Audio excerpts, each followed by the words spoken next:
جب میں تجھ سے فریاد کروں اور اپنے ہاتھ تیری مقدس ہیکل کی طرف اٹھاؤں تو میری منت کی آواز کو سن لے۔ کلام مقدس پرانے عہد نامہ میں سے زبور کی کتاب اس کا 28واں باب، مدد کے لیے التجا۔ اے خداوند، میں تجھی کو پکاروں گا، آئے میری چٹان، تو میری طرف سے کان بند نہ کر۔ ایسا نہ ہو کہ اگر تو میری طرف سے خاموش رہے تو میں ان کی مانند بن جاؤں جو پاتال میں جاتے ہیں۔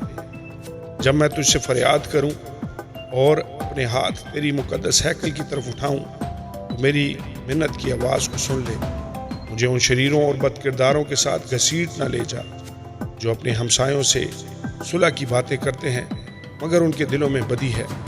ان کے افعال و اعمال کی برائی کے موافق ان کو بدلہ دے، ان کے ہاتھوں کے کاموں کے مطابق ان سے سلوک کر، ان کے کیے کا عوض ان کو دے۔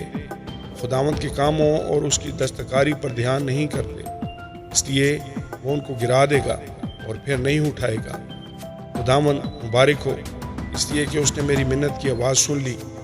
خداوند میری قوت اور میری سپر ہے، میرے دل نے اس پر توکل کیا ہے اور مجھے مدد ملی ہے، اسی لیے میرا دل نہایت شادمان ہے اور میں گیت گا کر اس کی ستائش کروں گا۔ خداوند ان کی قوت ہے، وہ اپنے ممسوح کے لیے نجات کا قلعہ ہے۔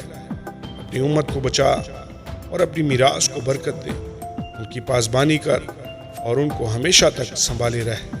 آمین اور آمین۔